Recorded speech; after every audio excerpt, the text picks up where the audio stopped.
Parshas Ki Tetzei, of course, opens with the HS Yefas Toar. And the phrase Yefas Toar is a phrase that repeats itself many times in the Torah. And it usually has a very positive connotation, as referring, for example, to the Mahos and many other occasions. But yet, in this context, and I base myself largely on the Ramban, I think the story is a lot more complicated. And it's a very important moral message for all of us that's implicit in the Eishes Yefas Torah. And I believe that this message has repeated itself twice in last week's parsha, in Parsha Shoftim, and now again for the third time in the context of Eishes Yefas Torah. In Parsha Shoftim, we had, of course, the mitzvah of appointing Shoftim, and immediately following that parsha, the Torah tells us, Lo sita kol eish hashera, eitzal mizbach Hashem. The Asherah was a tree that was designated for idol worship. And the Gemara in Sanhedrin asks why the contiguity between the parsha of Minui Shoftim and the violation of planting an idolatrous Asherah tree. And Reish Lakish in Masechta Sanhedrin answers that if a judge that's Eino Hagu, he's not a proper judge, was appointed, then that Avera should be compared to an Asherah. We're not exactly sure why Reish Lakish understood that the Torah went out of its way to consider a judge that's Eino Hagun to be comparable to an Eitz Asherah. There were many other possible comparisons and analogies the Torah could have made.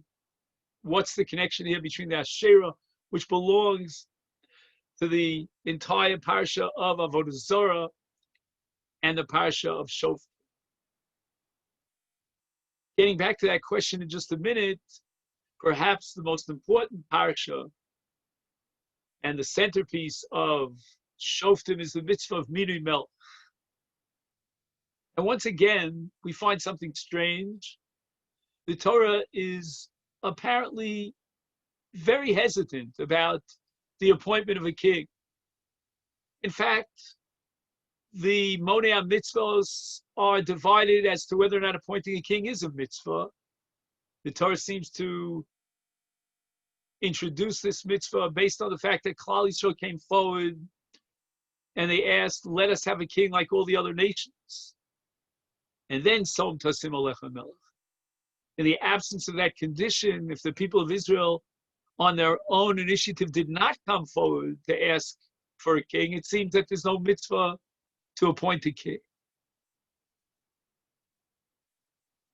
Perhaps we could now tie in these three parshios, these three mitzvahs that are all contiguous one to the other. The mitzvah of appointing a judge, the mitzvah of appointing a melech, the parsha of Eishes Yefas Toar. And I base myself on a brilliant insight of the Zayda of Reb Chaim Soloveitchik, Reb Chaim Brisker. And he asks the following question: what makes Asherah unique in the entire constellation of idol worship? Says Reb Chaim, every other part of Avodah Zarah, any other item that's listed, whether it's a shrine, whether it's a pesel, some sort of a physical object, it's always quite clear to the onlooker that this was designated for idol worship. The exception to the rule is the Asherah. The Asherah is a beautiful tree, full of foliage. It looks like every other tree. It's part of nature. It's beautiful. But what sets it aside is that it was designated by an idolater for idol worship. So the Asherah has a special relationship in the constellation of Avodah Zarah. And the deeper moral message is, don't judge the Asherah by what it looks like on the outside. Don't be fooled by its external presentation. Look beneath the surface and reveal something that's immoral, that's paganistic, that has rituals which are full of hedonistic pleasures and corruption. And the same is true, says Reish Lakish, in the case of Shoftim. You appoint a judge. On the outside, he has all the credentials. He seems to be a perfect fit for the job. And he projects himself waving the flag of justice and dedication to truth and morality, when in truth, it's far from that. He's a shofet she'eno hagu. He's absolutely immoral. He's not interested in truth. He will deviate from the truth. He will take bribes. Such a person is like the Asherah tree. On the outside, he looks so fine with all his Phi Beta Kappa. He has his smicha dangling from the wall. He has the greatest signatures that you can imagine. He's passed all the tests with flying colors. But inside, he's rotten to the core. And this explains perhaps why the Torah is so hesitant about appointing a king. The Abarbanel says in last week's Parsha Shoftim, that the Torah commands us in this mitzvah, as the Torah says sometimes, Dibra Torah Keneged Lashon Hara. It means it's a concession. God created man. Man is mortal. Man is finite. He's limited. He could be easily swayed and overcome by the immoral culture around him. And therefore, appointing a king is something that's very, very dangerous. You are investing unlimited powers and authority in a human being who's finite. We know that power corrupts. We know that we cannot rely on a king, even if he has the best interests. Who do we appoint as a king? Somebody who's aggressive. He has great social skills. He's an orator. But what is he below the surface? That's what the Torah is worried about. Even Shaul HaMelech, the first king of Israel, had great credentials. He was not a Baal Gaiva. He was not full of himself, conceited. There was no reason to suspect that power would corrupt him. He would become a tyrant. Shaul HaMelech's problem was just the opposite. He failed to be a leader.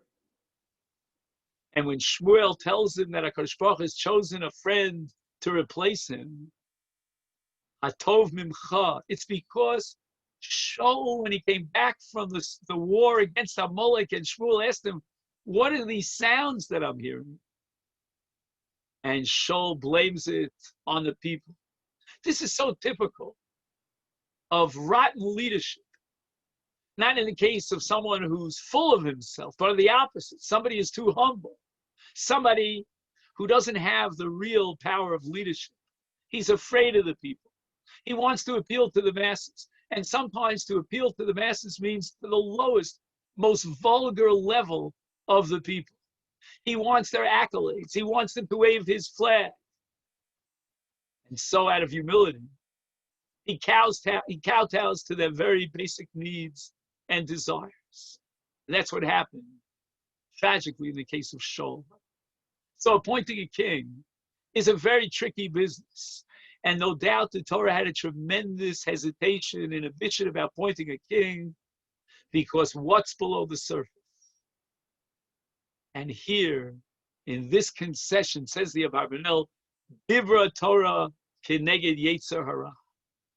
Says the Abarbanel, and what is the paradigm of a concession that the Torah makes for the Yetzer Hara, for the difficulty and the limitation of the human finite being. It is Eishes Yifas Torah. This is your paradigm of all paradigms of the Torah's concession to human frailty and human limitations. A man goes out to battle and he's overwhelmed by different kinds of desires and craving for pleasure and social experience, and he sees an Eishes Yifas Torah. Says the Ramban, okay, the Torah made this concession, but let's look at the details. The Torah tells us that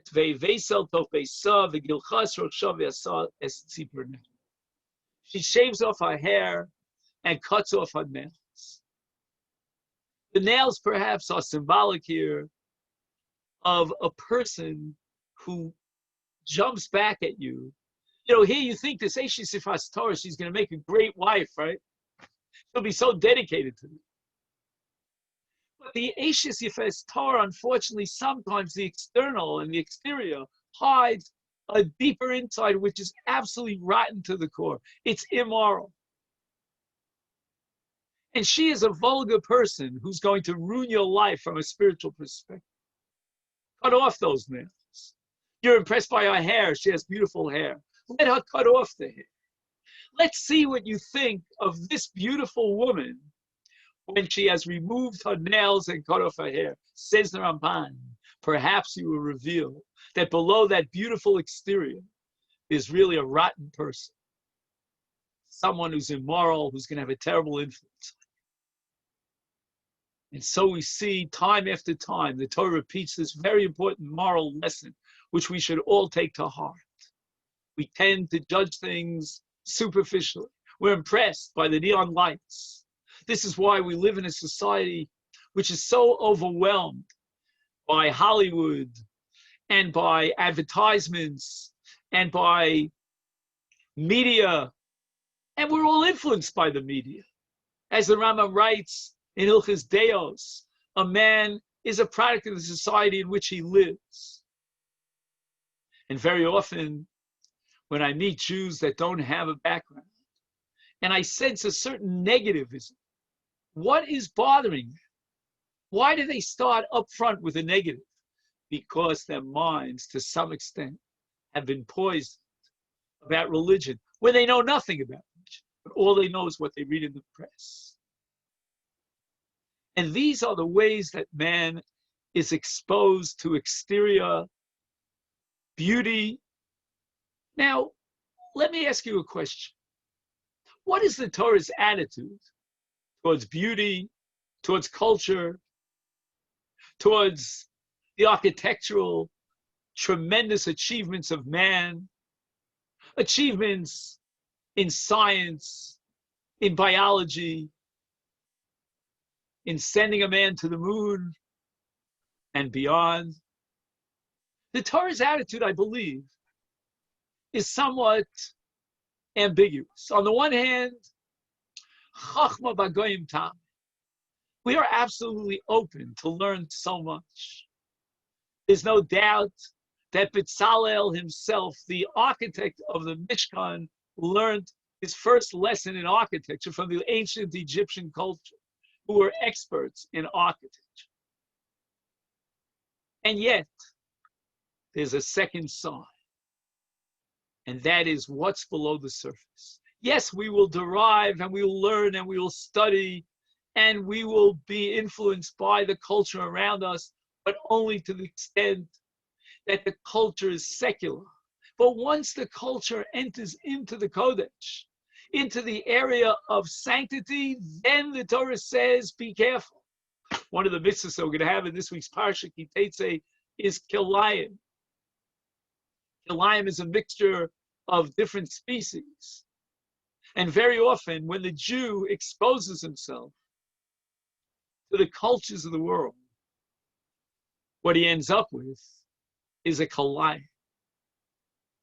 If we are careful, if we can do what's called Meleches Borer and be very selective about where and how we allow the cultures of the world to influence us, that's great.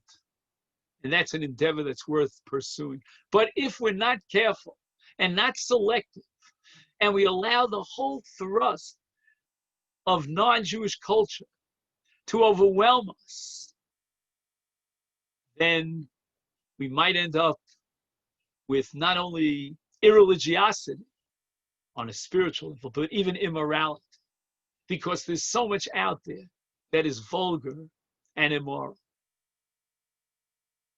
And that care that we have to take has to be guided by our leaders.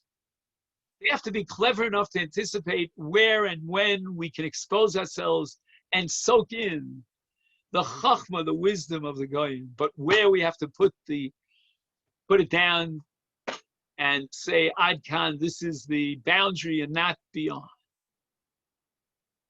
You take a look at the religions of the world, Christianity for sure. Sometimes we're impressed by the beauty of a church, the architectural structures that are amazing. There are certain cities, for example, in Italy and many other countries in Europe, where if you go on a tour, the first thing they're going to show you is the Duomo, the great church, and they'll tell you what an architectural achievement it was. You don't even have to leave New York City to see it. Just walk up Fifth Avenue. You talk about the church and their beautiful organ, and they're playing the music and the lights. And you talk about the priest who faces the audience, the congregation. You talk about mixed pews and mixed choirs. And very often the Jew looks to his right and to his left, and he's absolutely impressed. He thinks that it's so beautiful. And it's another case of an Eishes Yifaston. The Torah commands us over and over again, do not imitate the Goyim. When it comes to our sanctuary, our temple, our Beis HaKnesses, and the Beis HaMikdash for sure, we have to be very careful and not imitate the Goyim because we think they have something one up on us. And they are doing something that's absolutely beautiful. So beneath the attractive exterior of the Eishes Yifas Toar, or of any culture that represents symbolically the Yifas Toar, there may be something lying behind its surface, concealed by the outer beauty, and it's full of immorality and vulgarity. Very often, we look at the Eishes Yifas Toar and we say she can offer us a great deal. She's very useful. She has culture, she has wisdom. But first, we have to reject her immorality. And that's where lahavdil bein hatomev bein hatar, we have to make that separation and distinguish between that which is clean and pure and that which is not. I want to talk to you for a moment within the context of this parsha of Eishes Yifas Toar about the concept of Bechor. You may get a chance to see a short video that I made about the concept of Bechor. Here in the Torah speaks about the Bechor who's Reishis Ono. He's the firstborn to his father. And the Torah says, right here at the beginning of Ki Tetzei, Ki es ha-Bechor, etc., Yakir lo seis lo pi shnayim, Ki hu Reishis Ono lo mishpat ha-Bechor. I'd like to throw out a very revolutionary idea, and I would ask you to take it with a grain of salt, but it may have some value to it. I want to talk to you about the society that was prevalent, the culture. This is something almost anthropological at the time of the Torah. The society was very much a paternal society. And what that means is that in this kind of society, patriarchal, if you will, the male is in the center. The female, to a large extent in those societies, is very inferior. Now, imagine that the father is running a great lucrative business. Again, business back in that day was not exactly what it was today. Maybe he's got a farm and he's marketing his produce and he needs a helper. His best shot is at his oldest son. And I remember when I was growing up, very often I was my father's helper. If he couldn't do something because it was too hard for him, he would call on me. I was older than my brothers and my sisters, and I was the only one who he could rely on. I was considered responsible, even though the distance between myself and my youngest sibling was only 4.5 years. But those years made a major difference. The Torah wanted to compensate the oldest son of his father by offering him a double portion of the inheritance. After all, he deserves it. He's entitled to more of the inheritance than his other siblings because he would carry the brunt of the responsibility while they were too young to do so. But as I said before, in a patriarchal society, the woman is almost like a slave. And if she brought into the marriage her bechor, eterecha, meaning her firstborn, who in this case was not his firstborn, then that firstborn is to some extent, insofar as he's brought in from the outside through his maternal side, is also kind of, I don't want to use the word humiliated, but perhaps abused. Perhaps we could use the word victimized, almost persecuted. Because the bechor of the father, the Reishis Ono, he lords it over him. He says, well, I represent in this patriarchal society the male component and you the female component. It's very interesting that there's a pattern that repeats itself throughout.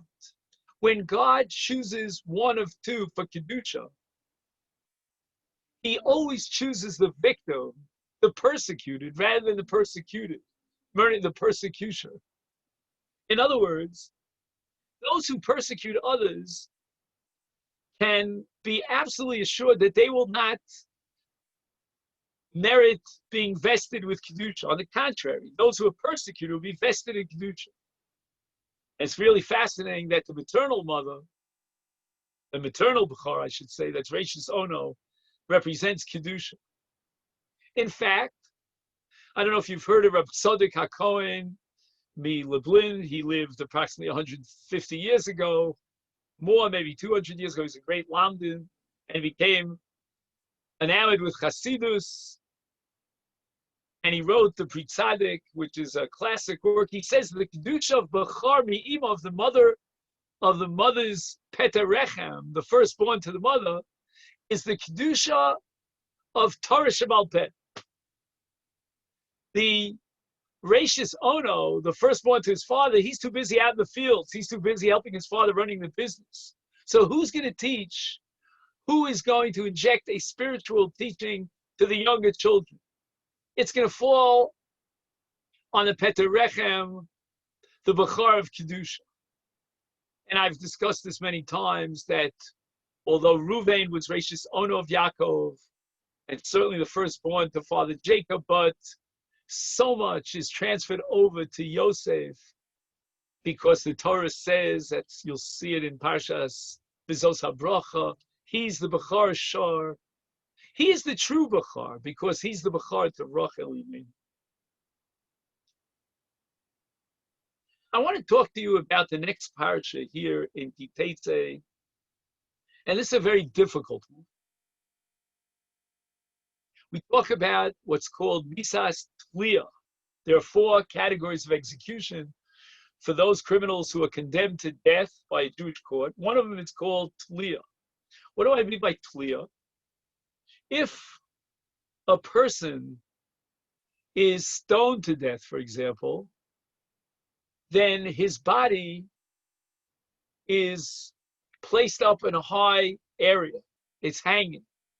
But the Torah says Lo solin nivloso al ha'is, which means that we cannot extend the time period that he is told, and certainly not overnight. And the Torah explains, Ki kovar tikbarenu bayom hahu. This, say Chazal, is the source for the mitzvah of kvuras hames, of burying the dead. Now, I want to talk to you for a few minutes about something very important. There are two categories of bein adam lechavero, of moral law that govern man's relationship with fellow man, that are similar, but yet we must profoundly differentiate between the two. One is called tzedakah, and I help someone financially who's down and out, and the other is called chesed, or gemilus chasod. The Gemara tells us that there are fundamental differences between the two. In the case of tzedakah, the mitzvah only applies to an ani, to a poor person. In the case of chesed, it applies even to a rich person. In the case of tzedakah, tzedakah only applies to a live person, whereas gemilus chasodim applies even to a person who's gone. In the case of tzedakah, it's an outright gift, and it's financial. In the case of chesed, the Gemara tells us, it's bein begufo, bein bebamono. If I extend myself to help someone, I fulfill the great mitzvah of gemilus chasod, one of the three pillars of the world. If we discuss this avera of tliya and this mitzvah of kvura, we cannot subsume it under tzedakah. No way, because tzedakah could not apply to a person who's gone, who's dead. We don't give charity and help someone financially who's gone. Therefore, this mitzvah is amongst perhaps the greatest mitzvahs included under Gemilus Chasod. Let's understand how Gemilus Chasodim applies to a person who's already gone from this world. What kind of chesed am I extending? Chazal call it chesed shel emes. It's a great chesed.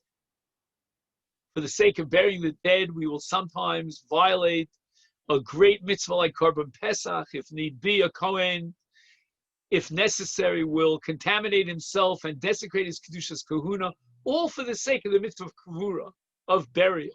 Unfortunately, tragically, out there in the world, they are not careful about the mitzvah of Kavura. They're into cremation, and unfortunately, it's have an impact even on the Jewish people who are somewhat, unfortunately, alienated from Judaism. But the Torah upgrades the mitzvah of Kavura to the highest level. Kavod Tikarenu is the greatest level of chesed. Let's understand the deeper meaning in the difference between chesed and tzedakah. As we said, tzedakah is to help someone financially. What is chesed? I believe that chesed addresses not the body of the person who's receiving your chesed, but rather of his soul, of his psyche. He's in a state of need, psychologically, spiritually. He's down and out. We have the mitzvah of Bikur Cholim, one of the greatest mitzvahs in the Torah. That's chesed. A chole is left alone. More often than not, he feels neglected. He feels worthless. He questions his own worth. His confidence is beaten down. And then you walk in, and his face lights up. And sometimes, Gemilus Chasodim means that a person is experiencing a joyous occasion, but he needs others to share it with him. And hence we have the mitzvah of Hachnasas Kala, of L'Sameach Chasam V'Kala. Gemilus Chasodim spans the entire gamut of human experience. And when we talk about the condition of human being, and we go back to the beginning, right after the Chet of Adam Rishon comes the curse. And what is that curse? Man is unique on the face of the world. He is aware of the end. Existentially, he is full of fear and trembling over death. And his spiritual personality is almost tragic, metaphysically. He's aware of loneliness. And those moments of loneliness bear down and gnaw at his heart. He feels choked very often by a secluded existence. And the obligation of chesed is precipitated by kavod habrios, by human dignity. This goes way beyond the natural order of the universe, animals. Here it's man. Man is endowed with Tzelem Elokim. As our pasuk says, Ki killas Elokim tolu. And Chazal say that if you see a man who's dead and he's hung up, and you think of the Tzelem Elokim, and in a sense, that's a klol HaKadosh Baruch Hu Kaviyachol. Take him down and bury him. Man suffers from a metaphysical burden that weighs him down. His soul is tormented, and he needs redemption. I've written about this extensively in a work, maybe you've seen it, called The Lonely Man of Faith. Chesed is all-encompassing. Whether you're poor or you're rich, you may be suffering as a human being from this metaphysical curse, from the absurdity in a sense of life, the curse of death. And therefore, we're not limiting chesed to giving money. We're not limiting it to reaching out to those who are alive, but perhaps to the dead, because death is really the most profound symbol of man's tragic metaphysical existence, and therefore the greatest chesed, perhaps, is to sense and identify with the dignity of the dead. And that is a tremendous benevolence to the dead. That is true Gemilas Chasod.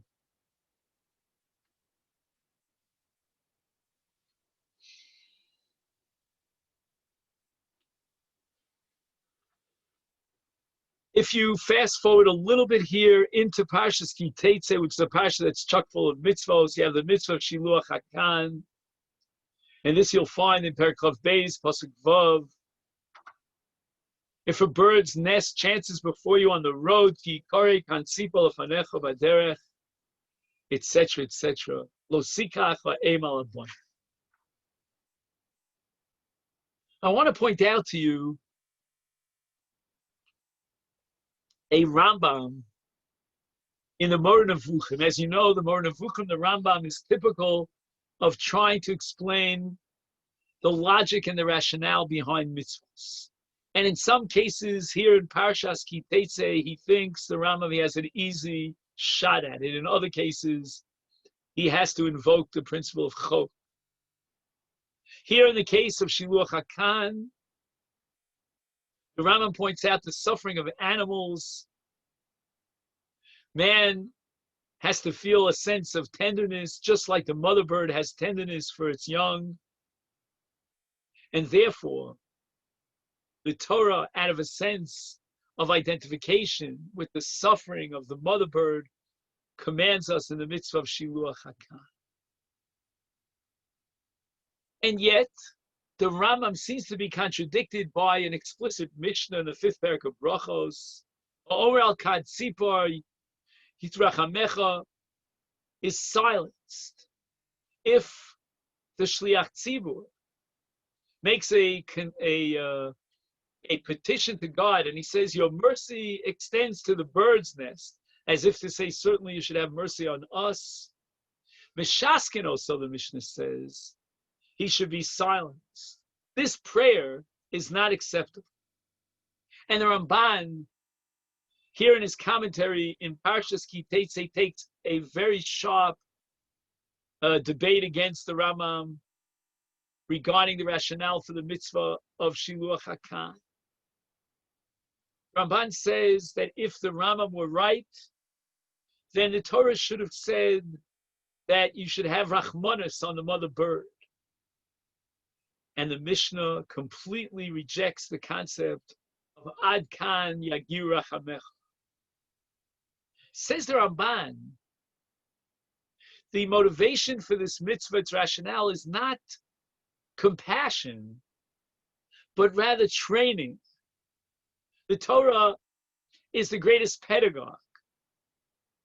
And the Torah trains us to sense and develop our compassion. There are many mitzvos and many different ways that the Torah does this. Shiluach HaKad is just one of them. But the motivation for the mitzvah is not the bird, but rather pedagogy, to teach us compassion, to avoid cruelty. The Ramban quotes professional hunters, slaughterers very often become hardened to human suffering because of their occupation. To slaughter the mother and the young on the same day, to take the birds in front of the mother, we have to avoid these so that we avoid hardening our hearts, says the Ramban, to human suffering. And therefore, these mitzvahs are meant to inculcate humanity within us. And another mitzvah, which immediately follows, and again is a rational mitzvah, is v'asisa makel legagecha. You shall make a rail, a guardrail for your roof. Another expression of heavy ma'od, shmira b'nafshosechem, tishmaris nafshosechem ma'od. And the Mishnah in Masechet Avos takes this mitzvah a little bit symbolically, that not only are we meant to put a fence up around our roof, but we're meant to put a fence up around the spirituality of man. Asus yog la Torah. Set up a fence around the Torah. The underlying principle here, my friends, is that man is vulnerable not only to physical harm, lest he fall off a high place, but to spiritual harm as well. And this is a very humbling awareness. The mitzvah of setting up a makeh, which is an expression of man's vulnerability, is to a large extent a mitzvah which is meant to teach man how humble he has to be. Humility, says the Rambam in Hilchos Deos, is the one midah, the one attribute that allows you to go to an extreme. Normally, every other midah, the Rambam says you have to go through the shvil hazahav, the golden mean. But in the case of humility, if you're suffering from some sort of a streak of conceit, go to the other extreme. Heavy ma'od shmal derech, because humility is the key of everything. God has no tolerance for human arrogance. God loves those who are humble. I would like to suggest that perhaps humility is very much a part of the mitzvah of Talmud Torah, of Torah study. Here we are tonight engaged in the study of Torah. And as we're going to see in the parashios, there's so much here that is beyond human comprehension. There's so many mitzvahs that are chukim. We're going to speak about kilayim, both in Zerayim, and we have the mitzvah of kilayim in Shatnez, and Semeru Pishtan. And basically, man is called upon when he studies the Torah to suspend his rationality. Here's the greatest endowment of man, his intellect. And yet, the study of Torah requires an absolute commitment to the will of God. Whether I understand, whether I comprehend and have a grasp on what the mitzvah is all about and what its goal is, or I have no clue, I am absolutely committed. And that's a very important principle here in Parshas Ki Tetzei that we're going to see over and over again. Because immediately after the mitzvah of Makeh, in Pasuk Tes here in chapter Chav Beis, Lo Tizra Karmecha Kelayim, and you are not permitted the mixed species with your vineyard. And once again, do we understand the agenda and the purpose of this mitzvah? After all, if I mix two different species, very often, as a result of that kind of mutation, I get something that's even better than what I started with. A plus B, C is greater than the combination of thereof. But the Torah says no. The Torah says you shall not sow your vine together with species, with Zroim and with Tvua. And the Ramban makes an attempt at finding some rationale behind this mitzvah. Says the Ramban, God created nature, and the law of the Almighty and His will is inherent and expressed in the laws of nature. And man comes along and he wants to interfere to bring about mutations of forms and change the structure and the pattern as God had created it, combining, as it were, two species. And the Torah says, this is not acceptable. And the Torah says that God's will is inherent in nature. And don't create hybrids, which really violate and undermine the way God created the world as different species. And if I had to take a stab at it,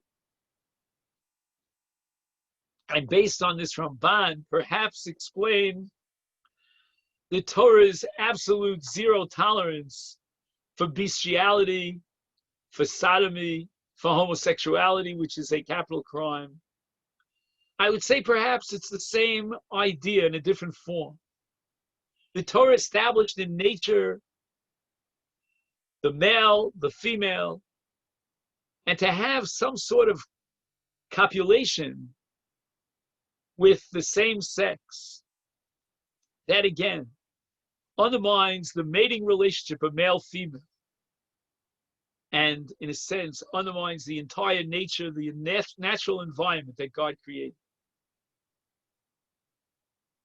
As I said at the outset, we have to be very careful of kilayim when we take from the nations of the world some of their practices in the area of sanctity, and we try to imitate and copy them.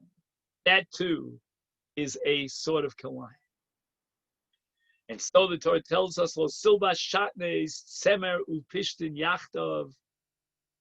This you'll find in the very next pasuk, pasuk Yud. You shall not wear a mixture of wool and linen together. And the Gemara in Yuma says that this is one of the chukim, this is one of the statutes of the Torah that defy understanding. What terrible tragedy will happen if you mix wool and linen? And chok has a double meaning to it. First of all, chok means it's immutable. If something is not logical, then we can't change it. When there's a rationale, we can say, well, in certain circumstances and scenarios, we could change the law. There's no way that you could change the law with regard to a chok, because there's no understanding of the way the chok works and what its goal is. But secondly, what's inherent in a chok is, as we said before, man is called upon to sacrifice his rationality, perhaps his greatest endowment, for the sake of the will of God. Chok, in a sense, is the paradigm of what we call Kabbalas Ol Malchus Shamayim. Here we have an absolute commitment. If the mitzvah and the law itself is immutable and it's absolute, as we explained it, then our commitment is likewise immutable. And that's what a chok is all about. It's above human reason. We don't understand the motivation for it. It's a law that's paradoxical in nature, and we have to take that leap of faith. The Bali Kabbalah call this leap of faith by a different term, and that is Ratzon Elyon. There's the pragmatic will of a person in which he tries to do the best to fulfill his needs, But there's something called a Ratzon Elyon. It's represented by the Tefillin Shel Rosh. It goes even beyond pragmatic considerations. It's an absolute commitment, a leap of affirmation to accept the will of God. It's the Nasa before the Nishma. And that's what the religious Jew is called upon to do. We have mitzvos, and we cannot always ask the question why. We can ask the question what. Perhaps we can ask the question, can we derive some sort of moral lesson from the mitzvah that should teach us and train us, as we said in the case of Shiluach HaKan according to the Ramban. But to ask the question why, we'll never get an answer. And that's the concept of a chok. Furthermore, Eov asked the question why, and Hashem said, you'll never know the answer to that question. But man, even with intellectual reservations, has to jump in. He has to overcome all his reservations with an absolute commitment. His Ratzon Elyon will motivate him if he has the proper intention to take upon himself an absolute commitment of certitude, even in the face of questions that are unanswered.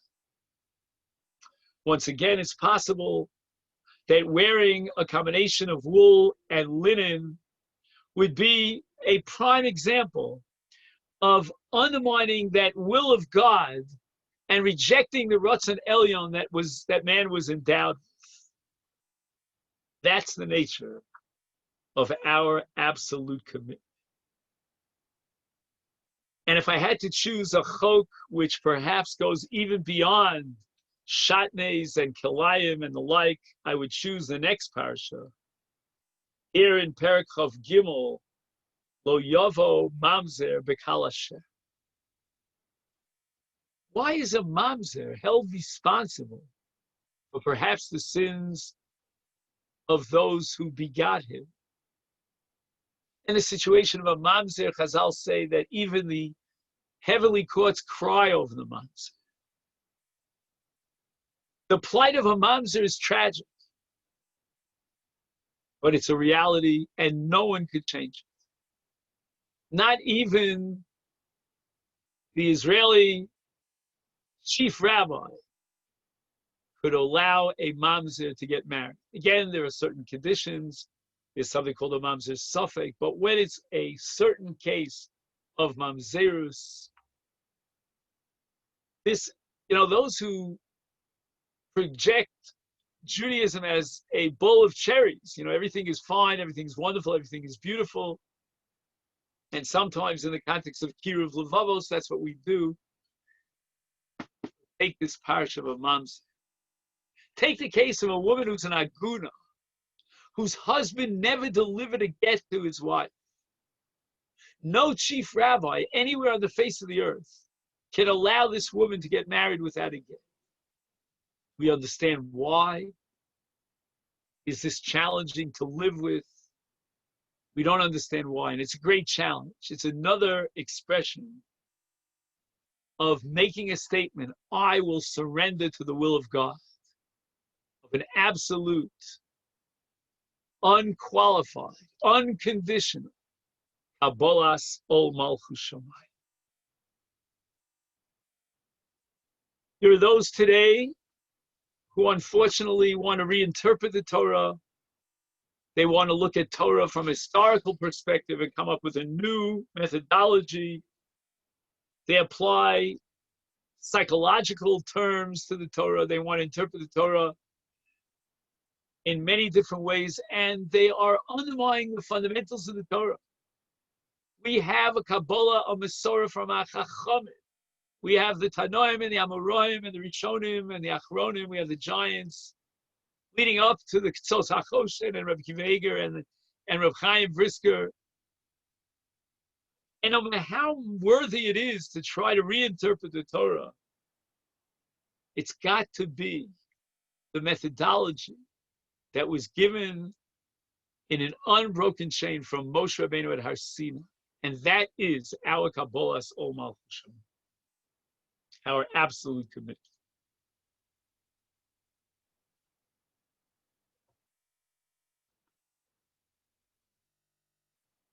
One of the various parshios here in Tetzei is the parsha of the Machne Milcham, of the camp of the soldiers who are out in a military campaign. And if you take a look here in Perek Chav Gimel, Pasuk Tesvav, V'haya machanecha kadosh. The Torah mandates the sanctity of the machne, of the camp of the military.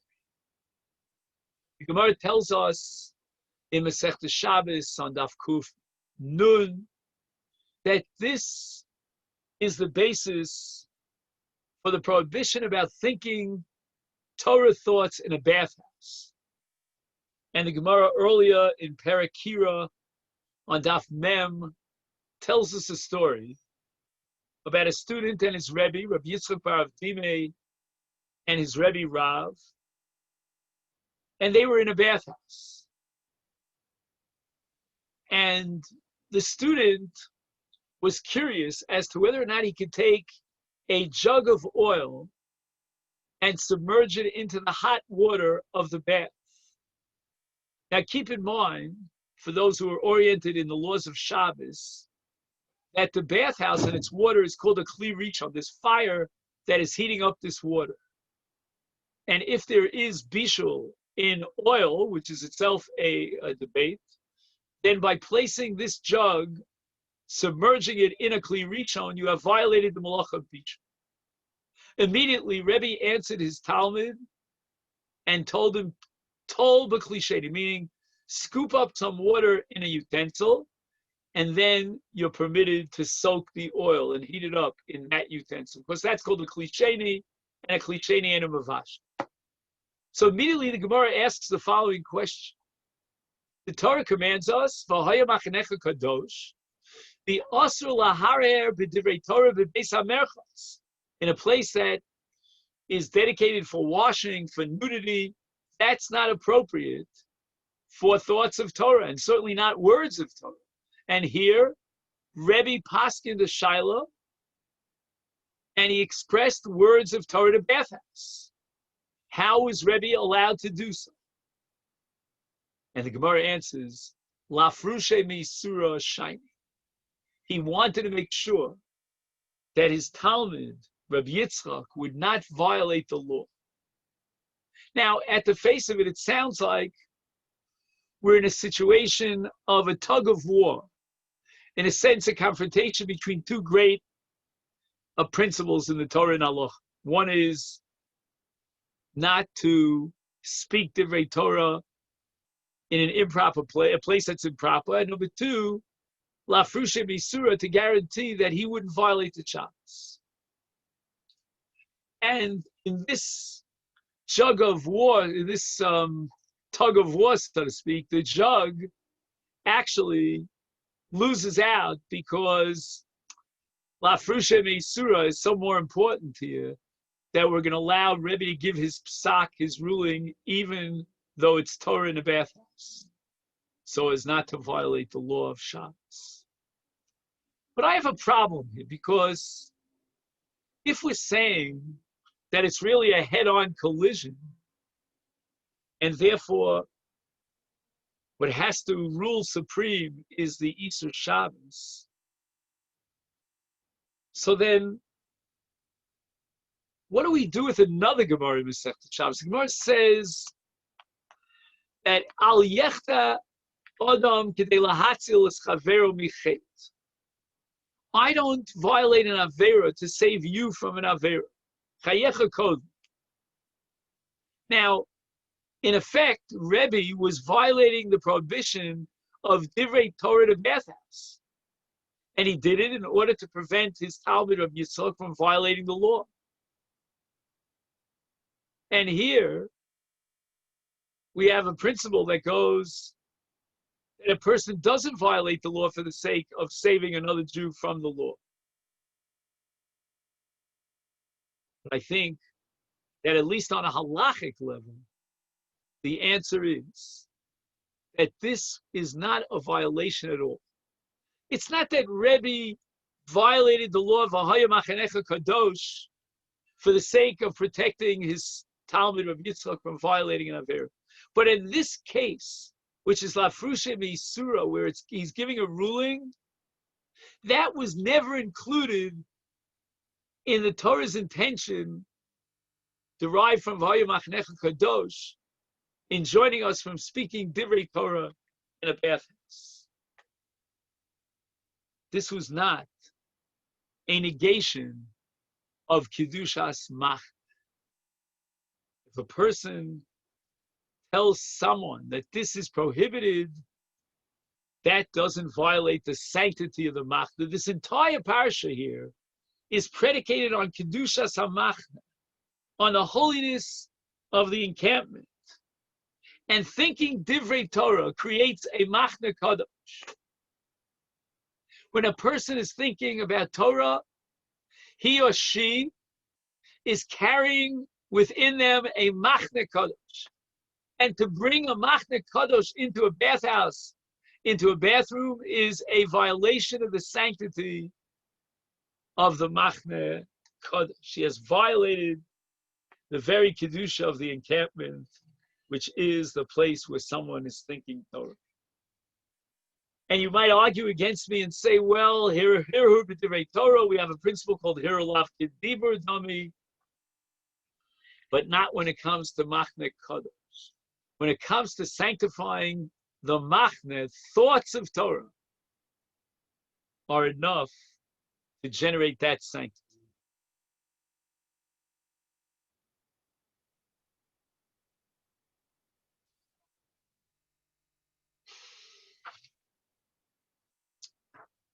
There's a very strange pasuk in the Parsha of Gerushin. And when we talk about Jewish divorce, and we open up the Chumash here to Parshas Ki Tetzei, which is the Parsha of Krisus, of divorce, and we're at the beginning now of Perek Chav Daled, and I see it's getting late, so we'll try to wrap things up, and we'll open up for questions and comments. The Torah says, "V'kosav la sefer Krisus." Why? Im lo timtza chen b'einov ki matza ba'ervas dov. He doesn't find favor, she doesn't find favor in his eyes because he discovers her as ervas dover, some sort of immoral manner. And there he goes ahead and he writes a divorce. The Gemara in Masechta Gittin, the 9th chapter, records a machlokas between Beit Shammai and Rabbi Akiva. Beit Shammai says that a man should not divorce his wife unless he discovered with certainty a matter of adultery. And that's ki motza ba'ervas. And Rabbi Akiva says, if he found another woman who's more attractive to him, and that's why the Torah says, "Im lo timtza chen b'einov," that itself justifies delivering a get. Now, whereas I can identify with Rabbi Akiva's interpretation of this pasuk because of the introduction in lo timtza chen b'einov, if she does not find favor in his eyes, and another woman found favor in his eyes. But yet, what does Rabbi Akiva do at the end of the pasuk? Ki matza ba'ervas dov. And I'd like to suggest an interpretation, I don't know if it's drush or it could be close to pshat, that Rabbi Akiva understands ervas dovar in a moral level. It's considered an erva for him to continue this marriage. And why is that? Because he desires another woman. And that desire itself is an ervas dovar. He is being unfaithful to his wife. He is undermining the sanctity of marriage the very moment that he sets his eyes on another woman. He hasn't done anything actively, by the way, at this point, but nevertheless, he has a sinful wish, and that's a betrayal of what I call the covenantal community of marriage. Although society may say, there's nothing to it, no one's perfect, No partners can be blamed in this case. But according to Rabbi Akiva, at least, that's not the Torah attitude. This is an immoral kind of desire on his part for another woman. In a sense, he has alienated his wife because of a potential adultery relationship, because he's estranged her the very moment that he thinks about another relationship. And he's no longer attracted to his wife. He doesn't cherish her companionship. In truth, I would go as far as to say that according to Rabbi Akiva, the get has already been given, so to speak. The process of divorce has already begun the very moment he desecrates the covenantal marriage relationship. Although formally and legally the divorce will only conclude when a process is done, and that is the Nesinas HaGet, but that estrangement, that ervas davar, because of his thoughts about another woman, in effect, has already put into motion that divorce. And this, I think, is halachic morality. On a moral level, man should find that he is so enamored by his wife. And in my humble opinion, once a man starts looking elsewhere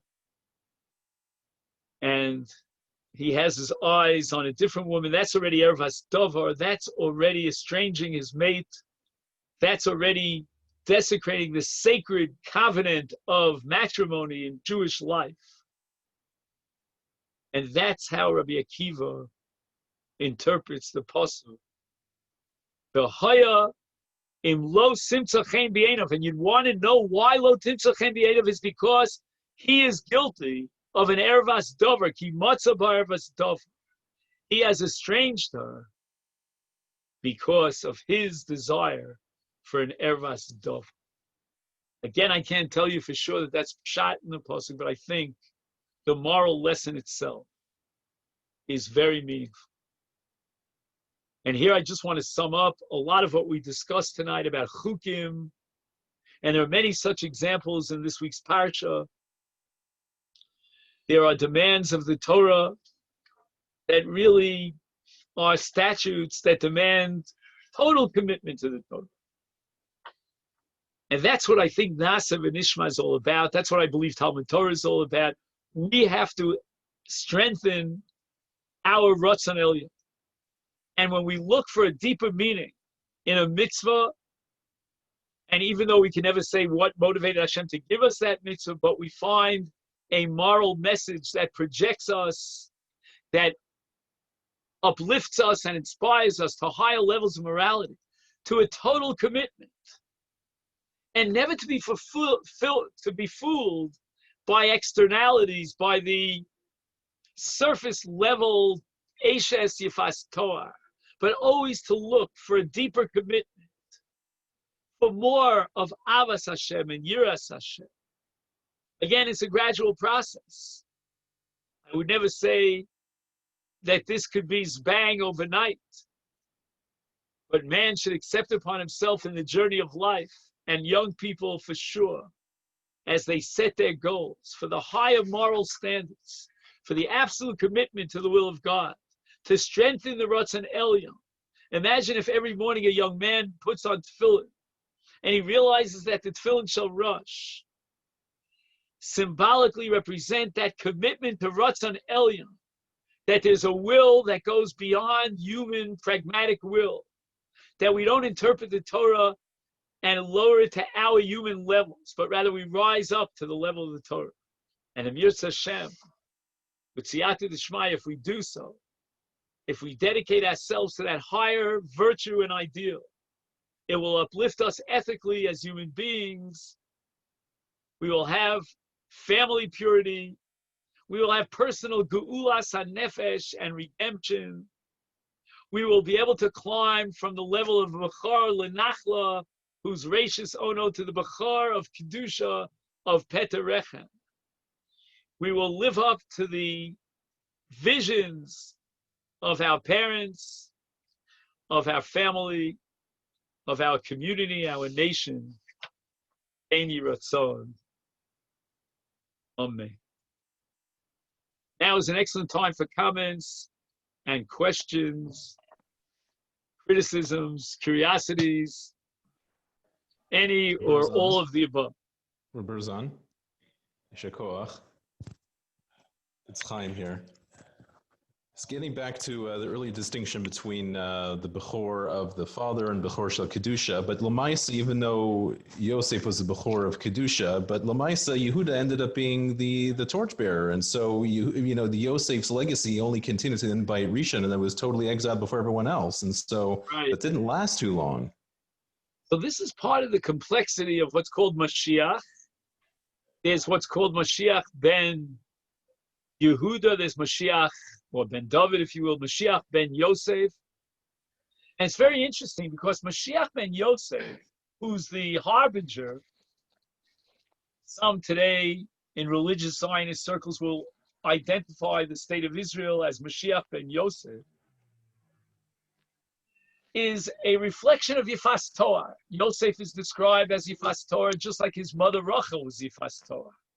The challenge of Yifas Torah is to take the Yafta Elokim, the Yefes, the Yishkon V'Olei Shem, to take the beauty of exterior, superficial physicality and uplift it to higher levels of Avodas Hashem. Mashiach ben Yosef represents that idea of the Bechor that really is grassroots, it's physical. It may mean the might of a Jewish army, and Rachel, like a Jewish mother, is going to develop those traits in Yosef that will allow him to withstand the greatest temptations in the physical world. In that sense, he's the Bechor. Yehuda, to some extent, is a disappointment. Again, this is not an anti-Yehuda tirade. I very much identify with the challenges and the ups and downs in Yehuda's career. But Yosef really represents what I call the ever-ready battery. First time, every time. He's just so straight. He's so honest. He's so connected to God. Whereas Yehuda falls prey and has that relationship. Yosef, as the Yifas Torah, overcomes the greatest challenge and temptation. It's beyond human comprehension. How could a person do that? So that I wouldn't put Yosef down, and I think when Moshe Rabbeinu blesses Yosef as the Bechor, it means that Yosef really sets the tone, maybe even more than Yehuda, as the paradigm of what a Jew should be like, to strive to emulate a Yosef Hatzad. The only time we find that Yosef is taken to task is because he asks the Sarah Mashkim to mention him to Paro. Rebbeinu Shalom, boss is so geschlecht, What is so terrible? And Chazal say, Ashrei HaGever Asher Yivtach B'Hashem Ze Yosef. Yosef, on his level of bitachon, living almost as it were with God with him at every moment, even when he reaches his lowest level, Yosef should not have to come on to ask the Sarah Mashkin for any help. That's the terrible avera of Yosef. Again, one must spend a lot of time and effort understanding the parsha of Diba Roli Aviv and the enmity and the hatred that was generated between Yosef and his brothers. That's a parsha which will take on when we get to it. But if you ask me about the career of Yosef, it's almost human perfection. As I'll say that God wanted to consider Yosef as one of the others. He would have been the fourth Av. Again, this has to do with Maisa Merkava and the four legs of the chariot and so forth, which I don't know anything about. But I can tell you that Ephraim and Menashe, Keruven and Shimon Ayuli means to some extent that Yosef really is an Av. And he fathers two Shvatim. You can't say that about any of the other 11 Shvatim. Okay then. I'm going to say Shabbat Shalom now. And thank you all for coming. And it's been a pleasure. I mean, there's just so many ideas in Parshas Ki Tetzei. It's endless. Amazing. Okay. Berzon, do you want to quickly review the forward option, the share option now on the phone once you have the camera on? Yeah. Okay. So I'll That's open. just for you two, right? What you're doing. Okay. Shabbat Shalom. Shabbat Shalom. Thank you so much. All Thank right. you. So Ben, I'm going to spend a few minutes with Chaim. It's not a private discussion, but hang in there, Ben. Yeah, because that's fine. That's fine. Well, I tell you what, I need to Daven Mariv, so I'm just going to the Shtiblach. So in any case, I'm going to be later. Oh, so do me a favor, Ben. Give me anyway. So I'll give me a little bit of a 2-minute warning when you're free, okay? Sure. And okay, Beseder. Thank you, Rav. Thank you. So Chaim, let me just get my phone. Sure, no rush. I'll,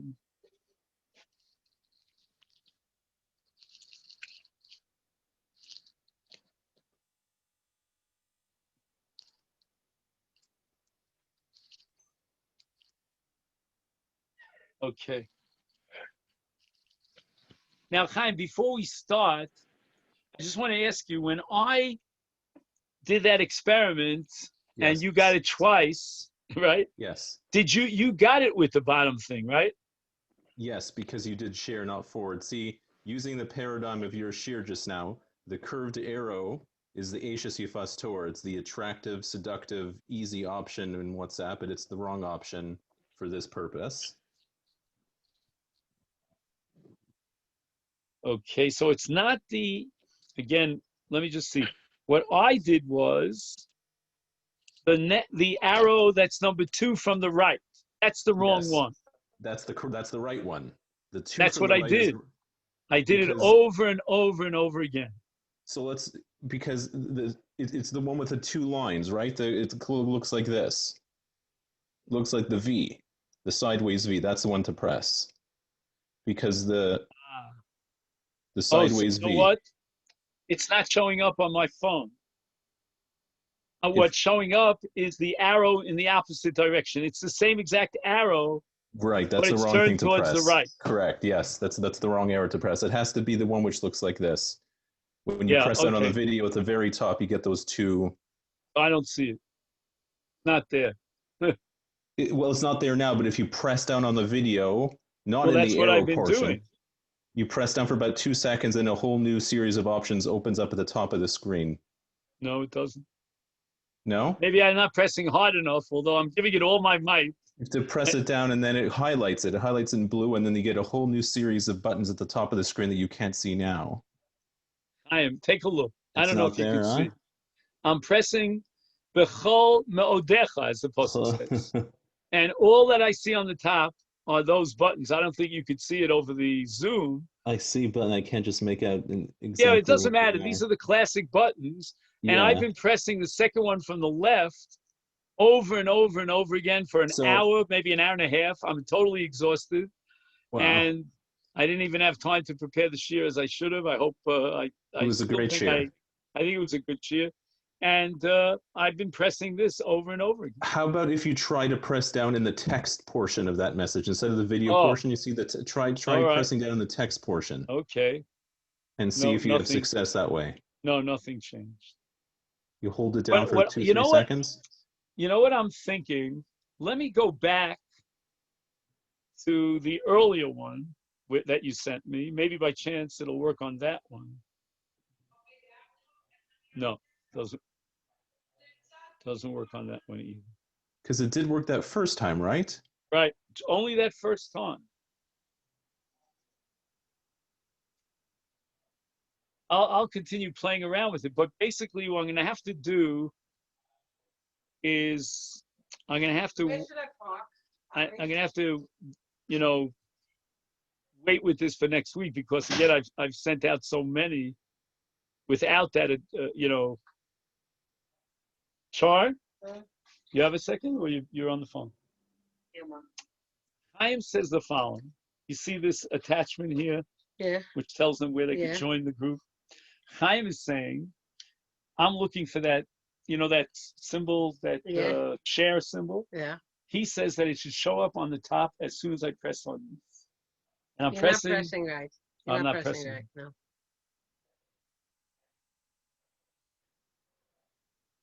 Not there. This is share.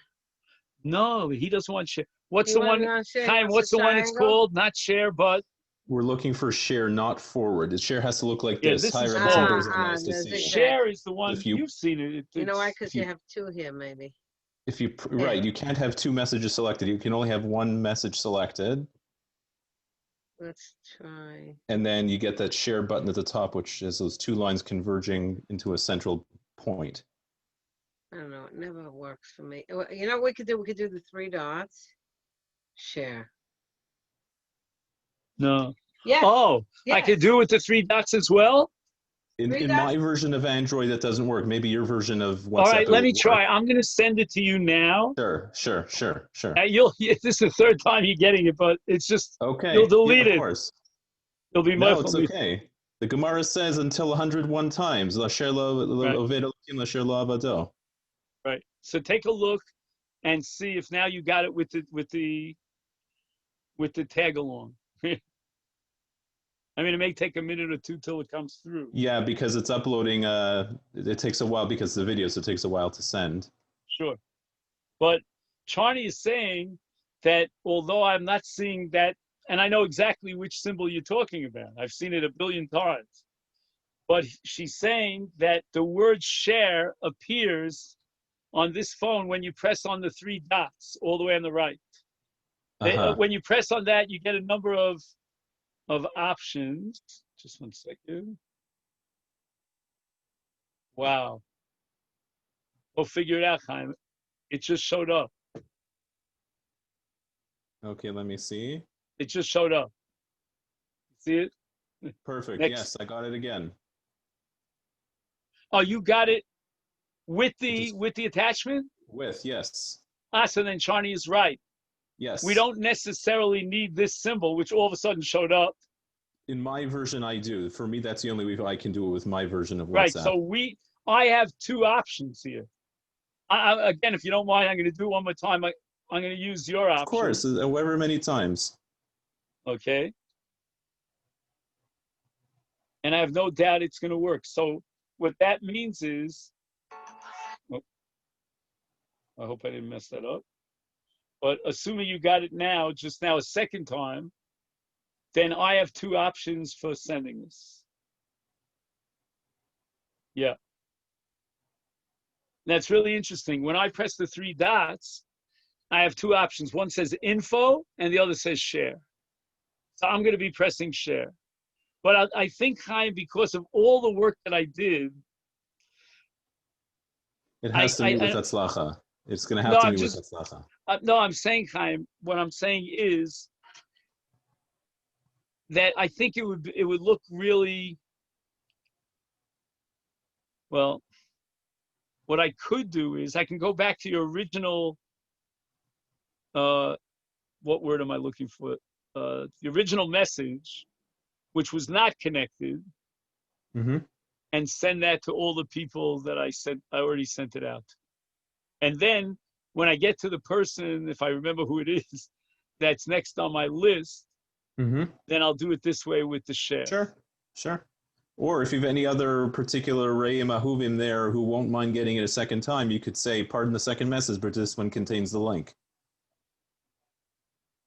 Perhaps a family member, or perhaps someone in the kollel there who wouldn't mind getting it a second time as another test case. But once this particular option works for you with the three dots, which I don't have on my option, then it'll work the rest of the time as well. Right. Now let me just see if without any problems, I'll find the original message that you sent me.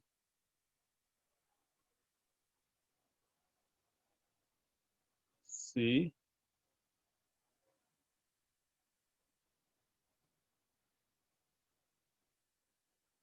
Here, I'm just going to paste it back into the chat so you'll see it right now.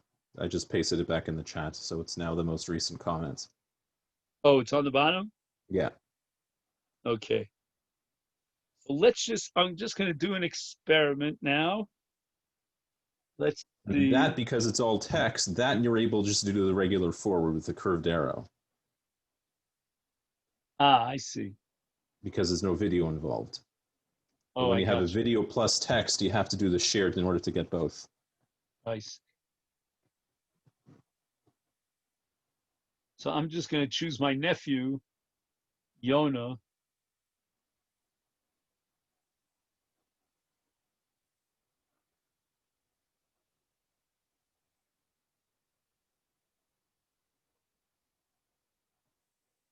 Okay.